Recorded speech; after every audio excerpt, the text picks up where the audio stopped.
At 68, I'd spent 32 years believing my wife, Evelyn, truly knew the man she married. Her dismissing me as a useless old merchant mariner in court felt like the final truth. But then, in that Port Blossom courthouse, as her lawyer painted me as a burden, I quietly said, "Vance, remember me?" The judge froze, her face draining of color.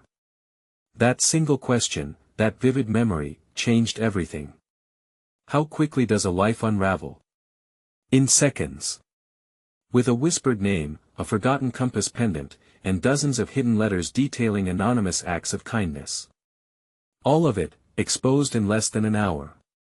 My wife, Evelyn, sat across from me, adjusting the pale blue cashmere sweater I'd bought her, completely oblivious to the storm about to break. Before we get into this, please take a moment to like and subscribe. But only if this story truly resonates with you. And drop your location and local time in the comments. I want to know where you are right now. The first thing Evelyn said in the Port Blossom courthouse was loud enough for everyone to hear. "Your Honor, he's just a useless old merchant mariner." You could hear the old building's heating system sigh after that, a wheezing sound that seemed to draw the very air out of the room. Nobody moved. Nobody coughed. The entire courtroom just sat there staring at me like I was some old sea dog somebody had finally decided to put down. I remember looking at Evelyn for a long second. 32 years of marriage sitting across from me in a pale blue cashmere sweater I'd bought her for our anniversary 5 years earlier. She wouldn't even look me in the eye after she said it. Then I looked at the judge. She had been reaching for her water when I spoke. "Vance," I said quietly, "remember me?" The water glass stopped halfway to her mouth. At first she only squinted at me like she thought her mind was playing tricks on her. Then her face lost all its color, draining to the pallor of a winter sky over the Atlantic. She stood up so fast her chair rolled backward into the wall, clattering against the paneled wood. "Oh my God," she whispered, "Arthur Hayes." Suddenly the courtroom didn't feel so small anymore. Evelyn's attorney, a slick-haired man named Reginald Thorne, looked from the judge to me with growing panic. He'd spent the last 40 minutes painting me as a washed-up burden who had emotionally neglected his wife for years. Up until that moment he'd been enjoying himself, a smug confidence in his posture. Now his expensive silk tie looked too tight, as if it were choking him. Judge Eleanor Vance kept staring at me like she'd seen a ghost. And truthfully, maybe she had. Because the man sitting in that courtroom wasn't the same first mate who had pulled her out of frigid Atlantic water 24 years earlier. That man had stronger knees. That man slept through the night. That man still believed coming home from sea meant life would eventually make sense again. The bailiff cleared his throat awkwardly. "Your Honor." Vance blinked hard and sat back down slowly, though her eyes never left me. "We're taking a 15-minute recess," she said immediately, her voice sharper than before. Evelyn finally looked confused, a wrinkle appearing between her perfectly sculpted brows. Her lawyer looked terrified, his previous composure completely shattered. And I just sat there quietly with my hands folded, feeling every mile of my 68 years settle into my bones. That was the moment my wife realized she didn't actually know the man she'd married. But to explain how we got there, I need to back up a little. I grew up outside Port Blossom, Maine, in a town where almost every family had somebody connected to the sea. My father was a lighthouse keeper, steadfast and silent. My older brother was lost to a rogue wave off the Grand Banks in 1970. By the time I graduated high school, joining the Merchant Marine didn't feel like a decision. It felt like gravity. I served 26 years. Most of it I rarely talked about. Men my age were raised different. You carried things quietly, especially the ugly things. Evelyn used to love that about me once. We met in 1989 at a local harbor festival in Port Blossom. She laughed at one of my terrible jokes about overcooked lobster, and I remember thinking she had the warmest smile I'd ever seen. Back then, she didn't care that I drove a used pickup truck with rust around the wheel wells. She didn't care that my dress uniform was older than some of the young deckhands under my command. She said she liked that I made her feel safe, and for a long time we were happy. Not movie happy, real happy. Mortgage payments, Friday night clam bakes, folding laundry together while watching the evening news. Raising our son Michael in a little saltbox house 3 miles from the water. But life changes people slowly, so slowly you hardly notice it happening. After retirement, things got harder for me. The nightmares got worse. Crowded docks and fish markets started making my chest tighten. Some mornings I'd sit in my truck outside the hardware store trying to convince myself to walk inside. Evelyn thought I was becoming cold. Truth was, I was tired all the time. Tired in places sleep couldn't fix. But I never learned how to explain that to her. Men from my generation weren't taught how. So instead, I stayed quiet. And silence can rot a marriage just as surely as cruelty can. Over the years, Evelyn began spending more time with women from her coastal real estate development office. Wealthier people. Yacht club people. Women whose husbands owned marinas or high-end retail chains or sprawling beach properties. Next to them, I think she started feeling embarrassed by me. An old mariner who volunteered at the Maritime Museum and wore the same brown canvas jacket every day. Things got worse after Michael moved to Portland. The house became too quiet. Evelyn started criticizing little things first, the way I chewed, the way I folded towels, the fact that I still drove my old Ford pickup instead of buying something respectable, like a new SUV. Then eventually she stopped talking to me unless she needed something. Last year she asked for a divorce over coffee like she was discussing the weather. I wasted too many years settling, she told me. I remember nodding slowly because I honestly didn't know what else to do. You can survive a hurricane easier than some conversations. Still, I never fought her. I let her keep most of the furniture. I agreed to sell the fishing boat. I even offered half my pension without argument. But apparently kindness looks like weakness once people stop respecting you. That was how we ended up in that courtroom. Her lawyer wanted everything: the house, my savings, my father's old lighthouse keeper's cottage near Acadia. And while I could have hired a better attorney, I honestly didn't care much about money anymore. What bothered me was hearing 32 years reduced to one sentence. Useless mariner.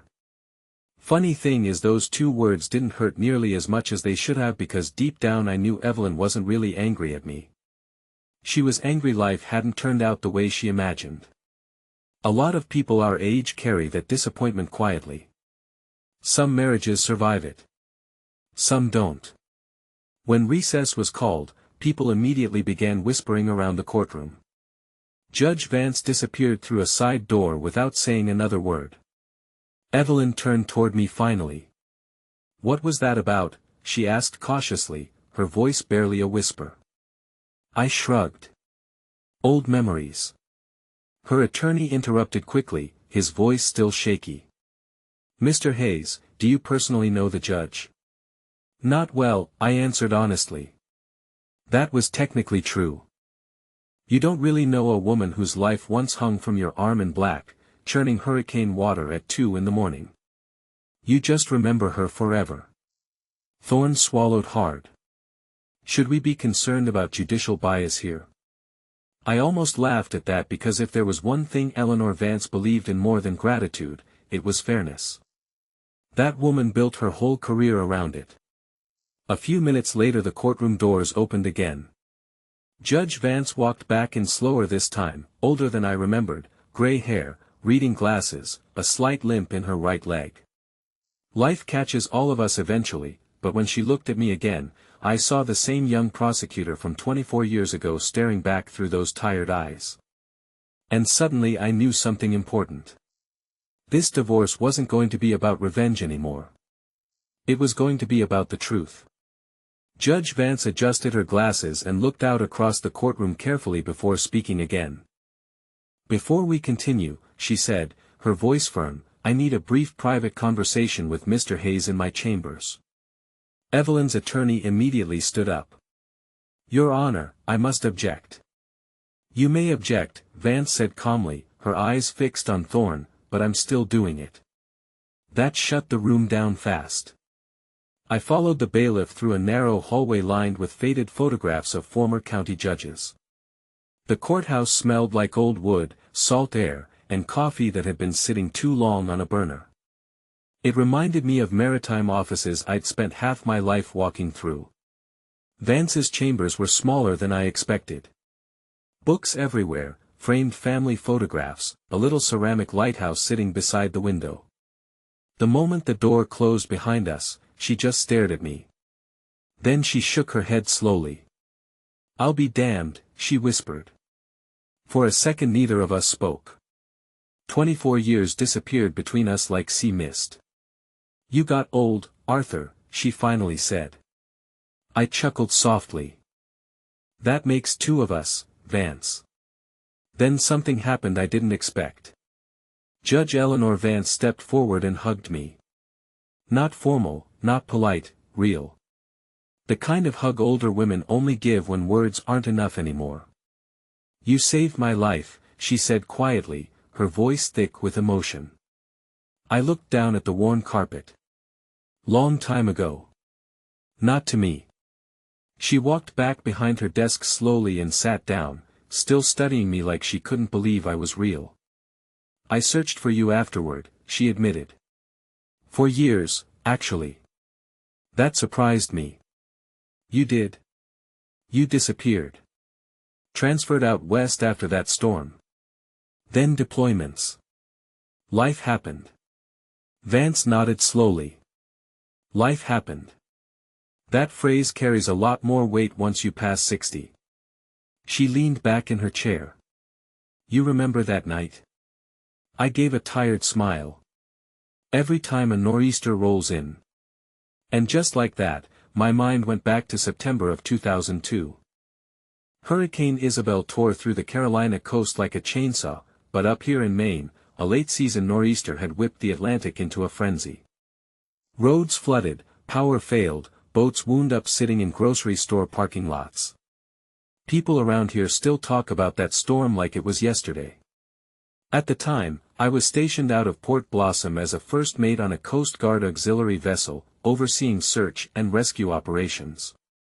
Vance was a young federal prosecutor back then, ambitious, sharp kid. She'd been visiting Port Blossom on some corruption investigation involving coastal real estate development. None of that mattered once the flooding started. By midnight, the highways were underwater. I still remember the radio calls screaming over each other. Families trapped in attics, cars floating into drainage canals, elderly residents stranded in nursing homes.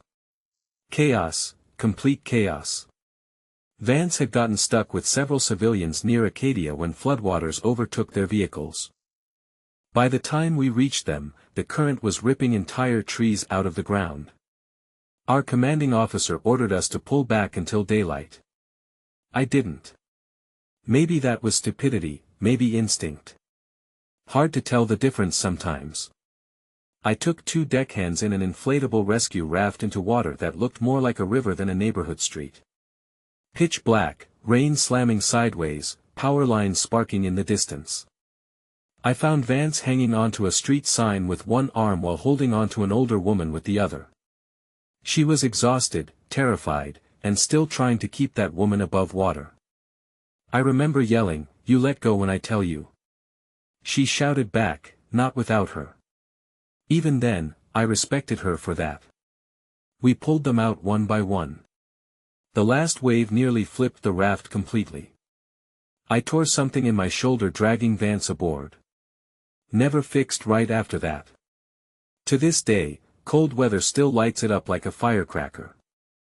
Back in the judge's chambers, Vance opened a desk drawer and removed something carefully wrapped in cloth. When she unfolded it, I saw my old Merchant Marine compass rose pendant sitting in her palm. I stared at it quietly. I hadn't seen that pendant in over 2 decades. "You gave me this in the ambulance," she said. "Told me to remember that surviving means you owe something back afterward." I smiled faintly. Sounds like something I'd say. It changed my life. She wasn't exaggerating, either. Over the years, I'd watched her name in newspapers now and then. Assistant prosecutor, state judge, eventually superior court. Fair reputation. No scandals. Around here, that alone was practically a miracle. Vance leaned forward. "What happened to you, Arthur?" That question sat heavy in the room. I could have answered 100 different ways. Sea happened. Time happened. Funerals happened. The slow loneliness that comes after retirement happened. Instead, I just said, I got tired. Vance understood immediately. Men our age usually do. After a moment, she asked quietly, "Did you really threaten or intimidate your wife at any point?" "No." "Did you hide assets?" "No." "Did you abuse her?" I looked her directly in the eye. "Never." She nodded once. That's what I thought. Outside the window, I could hear distant thunder rolling over the coast. Storm season again. Funny how life circles back on itself. Vance loosened her tie slightly. "You know your wife's attorney is trying to portray you as mentally unstable because of your maritime history. That doesn't surprise me. You angry?" I thought about Evelyn sitting out there.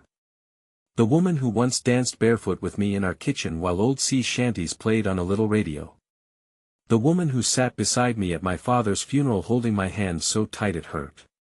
The woman who now looked at me like I was an embarrassment she wanted erased. "No," I answered honestly. "Mostly sad." Vance exhaled slowly. Then her expression changed.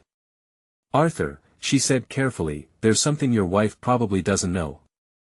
I raised an eyebrow. "After you retired, several merchant mariners contacted my office over the years asking about you. Men you helped. That wasn't necessary. Apparently, it was to them." She opened a folder on her desk. Inside were letters, dozens of them, handwritten, typed, folded with age. One from a former deckhand whose addiction recovery I'd paid for anonymously. One from a widow whose mortgage I covered for 6 months after her husband died. One from a young cadet who wrote, "First Mate Hayes talked me out of putting a pistol in my mouth in 2011. I looked away quickly after reading that one. "You kept these?" I asked. Vance nodded. "People don't forget men like you, Arthur." For a moment I couldn't speak. Because the truth is, after enough years pass, you start believing maybe people did forget.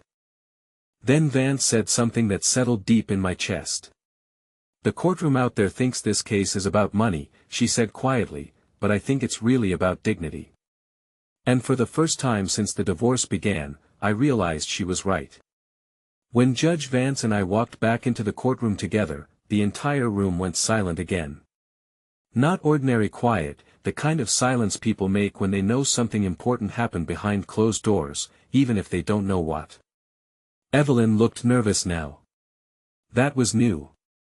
Up until that morning, she'd carried herself with the confidence of someone absolutely certain she was winning.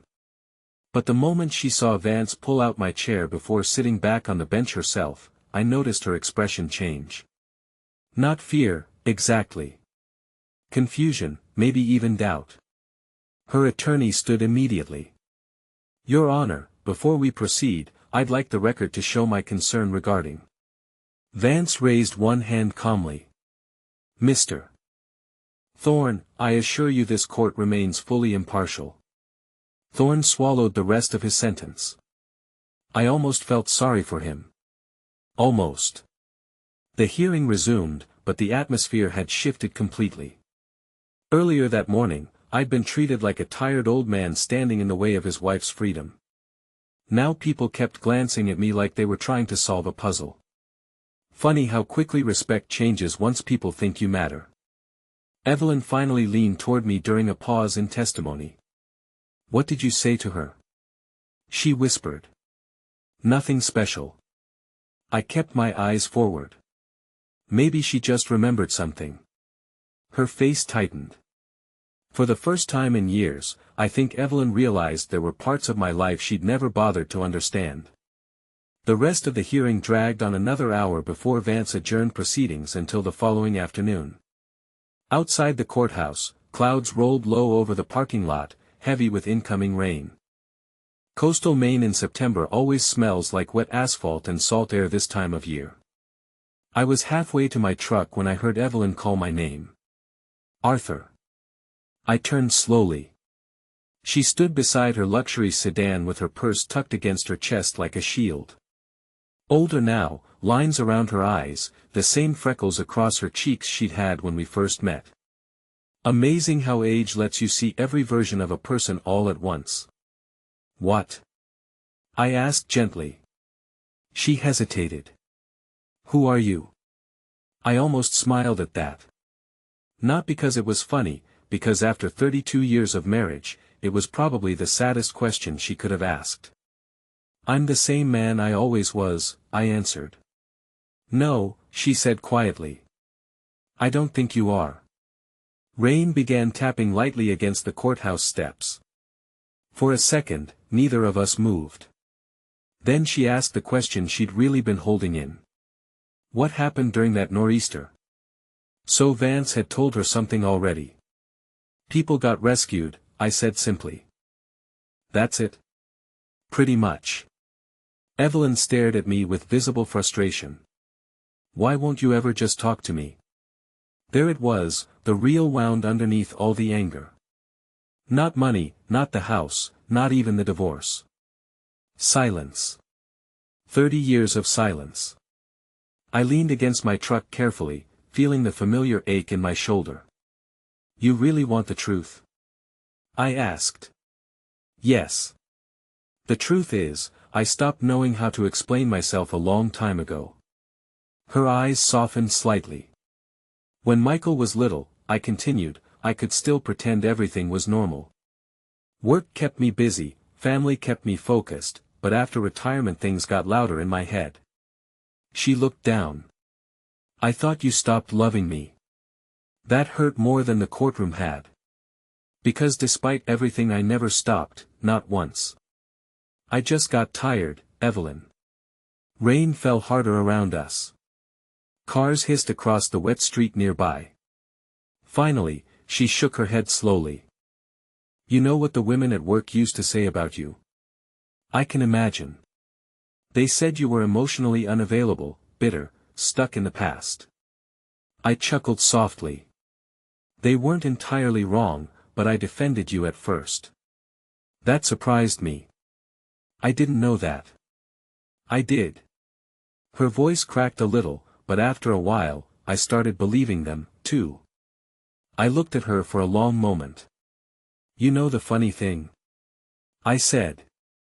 I spent most of my life terrified somebody under my command would die because I missed something important. She blinked at me. And somehow I still missed what was happening in my own marriage. Evelyn looked away quickly after that. For years I'd imagined feeling triumphant if she ever regretted leaving me. Instead, all I felt was exhausted. A few minutes later she quietly said, Michael's angry with me. That doesn't surprise me, either. Our son had called me the night she filed for divorce. He didn't yell. Honestly, I almost wish he had. Disappointment hurts worse coming from your own child. You know Dad would never cheat on Mom, he told her over speakerphone while I listened silently in the kitchen. So why are you treating him like he's some kind of criminal? Evelyn told him he didn't understand marriage. Michael answered with something that stuck with me ever since. No, Mom, I understand loyalty. A week later he drove down from Portland to help me organize paperwork for the attorneys. That was when he discovered I'd quietly sold my old fishing schooner years earlier. Wait, he said looking through financial records, you sold the Sea Serpent in 2009. Yep. Dad, you loved that boat. I shrugged. Mortgage needed paying. He stared at me in disbelief. Mom never knew. No point upsetting her. Truthfully, there were dozens of things Evelyn never knew. The dockhand jobs I worked after retirement when her real estate commissions dropped during the recession, the times I skipped meals on deployment years earlier so younger deckhands could eat more, the panic attacks I hid in ships' bathrooms. Men from my generation became experts at hiding pain. Unfortunately, we also became experts at hiding love. Standing there beside the courthouse, Evelyn suddenly looked smaller somehow. Not physically, emotionally. Like the version of life she'd spent years building in her mind was beginning to crack apart. Then she asked quietly, "Did you really save the judge's life?" I sighed softly. "Evelyn, that happened 24 years ago. That's not an answer." "No," I admitted finally. "I helped save her." She covered her mouth slightly, and right there I saw shame begin settling into her eyes for the first time. Not because of the rescue itself, because she realized strangers knew things about her husband she never cared enough to ask about. The rain poured harder now. Thunder rolled somewhere over the water. Evelyn wiped beneath one eye quickly before speaking again. "I found something in the attic last week." "What?" "A box." Immediately I knew which box she meant, the old sea chest. She swallowed hard. "Those medals. Those letters." I looked away toward the gray sky. "You read them?" "Yes." Another silence stretched between us. Then she whispered something so quietly I barely heard it over the rain. "I didn't know." And sitting there in that courthouse parking lot at 68 years old, soaked by Maine rain beside the woman who once knew me better than anyone alive, I finally understood something painful. Sometimes people don't stop loving each other first. Sometimes they just stop seeing each other clearly. The next morning the courthouse parking lot was fuller than usual. I noticed the pickup trucks first, old Fords, Chevys, a couple battered fishing skiffs on trailers parked near the curb. Men in worn ball caps stood around drinking coffee from foam cups despite the drizzle. Some leaned on canes, some carried themselves stiffly the way older servicemen often do after years of injuries and hard living. At first I didn't understand why they were there. Then one of them spotted me getting out of my truck. "Morning, first mate." I froze. The voice belonged to Silas Harding, a former deckhand I hadn't seen in at least 12 years. His beard had gone almost entirely gray now. Before I could answer, another man nodded toward me, then another. Word had spread. I felt my stomach tighten immediately. I never liked attention. Most veterans my age don't. We were taught to do the job and move on, but somehow those men had shown up anyway. Silas walked over slowly and shook my hand with both of his. "Heard what happened in court yesterday," he said. "Figured you shouldn't walk in there alone." I looked past him. More veterans kept arriving. Some I recognized instantly. Some took me a minute. One man had once been a reckless 19-year-old cadet from Oklahoma who nearly got himself killed driving drunk outside Port Blossom. I'd spent half a night talking him into handing over his keys. Another had lost 2 fingers overseas. Another had gone through rehab after opioids nearly destroyed his marriage. And somehow every one of them was standing outside that courthouse because of me. I honestly didn't know what to do with that feeling. "You boys are causing a scene," I muttered. Silas grinned. "That's the idea." Inside the courthouse, people stared openly as we walked through security together. Not loud, not aggressive, just older veterans quietly taking seats behind me in the gallery. There's something powerful about silence when it's shared. Evelyn arrived a few minutes later and stopped cold when she saw the room. Her attorney looked even more unsettled. Judge Vance entered shortly afterward, glanced toward the gallery, and understood the situation immediately. I saw the corner of her mouth twitch slightly before she brought the court to order. Proceedings resumed with financial testimony first, pension accounts, property evaluations, retirement estimates. The usual ugly math people reduce marriages into once love runs out. But underneath all of it, tension kept building. Finally, Thorne decided to take another shot at me. "Mr. Hayes, He began smoothly, "Would you agree that your emotional withdrawal over the years contributed heavily to the collapse of your marriage?" "That's fair," I answered calmly. He seemed surprised by how easily I admitted it. "And would you agree your maritime experiences left you psychologically damaged?" Vance looked up sharply at that wording. I answered anyway. "Yes." The courtroom grew quiet. Thorne pressed forward confidently now. "So, you admit you became incapable of fully participating in a healthy marriage?" "No," I said evenly. "I said I carried damage." He folded his hands dramatically. "What's the difference?" I looked at Evelyn briefly before answering. "The difference is I still love my wife every day." That hit harder than I intended. Evelyn's eyes immediately filled with tears. Thorne pivoted quickly. "Love without communication can still become neglect, correct?" He wasn't wrong. That was the painful part. I nodded slowly. "Sometimes, yes." The attorney turned toward the judge as if scoring points. But then something unexpected happened. Evelyn spoke up. "That's enough. Lessons from this story. True heroism and dignity often reside in quiet, unacknowledged acts of kindness and sacrifice. A lack of open communication can devastate a marriage, even in the presence of underlying love. Perceptions of individuals can be profoundly incomplete and fail to grasp their true character or past. Past traumas and life experiences can leave deep, lasting impacts that are often carried in silence.